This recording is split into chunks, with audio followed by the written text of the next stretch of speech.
अरे वाह, ये तो कितना अच्छा स्ट्रेटनर है।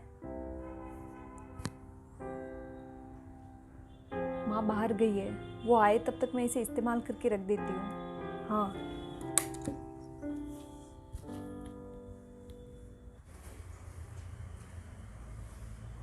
तूने किसको पूछकर मेरे सामान को हाथ लगाया? हाँ अब माँ वो मैं बस वो देख रही थी।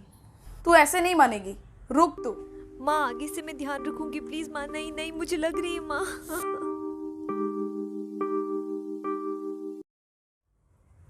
पापा, माँ तो मुझे बचपन में ही छोड़ के चली गई और आप भी मुझे छोड़ के चले गए। आपके जाने के बाद ये माँ बहुत बदल गई है, मुझ पे बहुत अत्याचार करती है, मेरी पढ़ाई भी छुड़वा दी। अब मैं क्या करूँ, मैं कहाँ जाऊँ?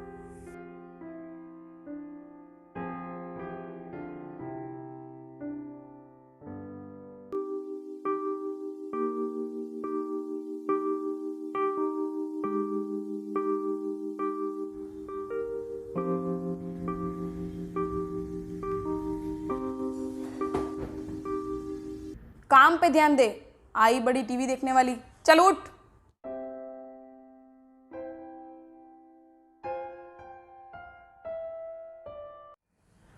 बाहर तो कितनी धूप है, ऐसे में मैं जाऊंगी?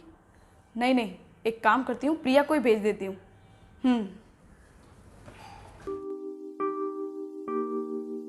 ए प्रिया, मार्केट से कुछ सामान लेके आना है, जा लेके आ। ठीक है माँ।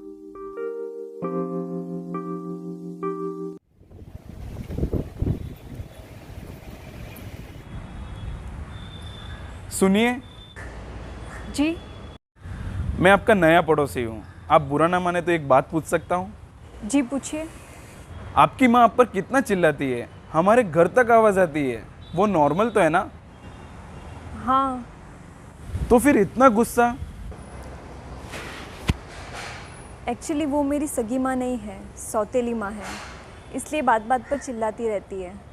और तुम सब चुपचाप सहती रहती हो?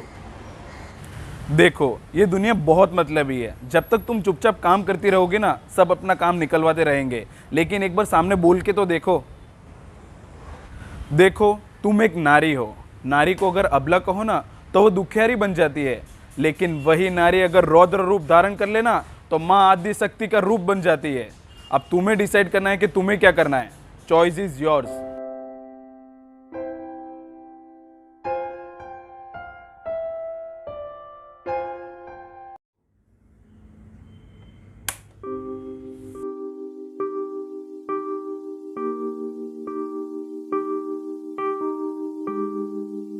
लगता है तुझे एक बार में सबक नहीं मिला।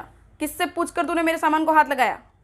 ये घर मेरे पापा का है और यहाँ की हर चीज़ पर मेरा अधिकार है।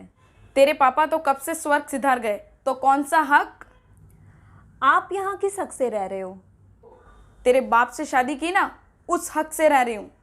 लेकिन मेरे पापा तो कब के चले गए, तो आप यहाँ क्या कर रहे हो? आप भी जाओ ना। जुबान चलाती है तू मेरे साथ, रुक।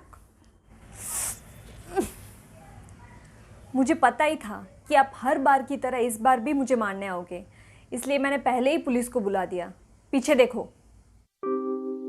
चलिए मैडम, अब आपका सारा खेल खत्म।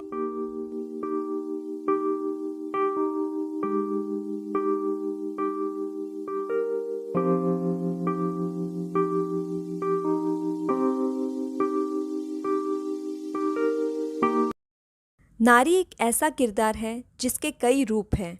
नारी को अबला कहो तो वो दुखियारी बन जाती है, और अगर वही नारी अपना रौद्र रूप दिखाए तो माँ आद्य शक्ति बन जाती है।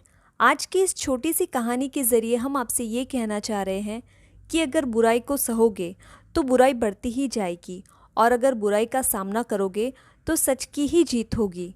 इसलिए खुद को कभी कमज़ोर ना होने दें। अगर आप सही हो तो जीत आपकी ही होगी, क्योंकि सत्यमेव जयते।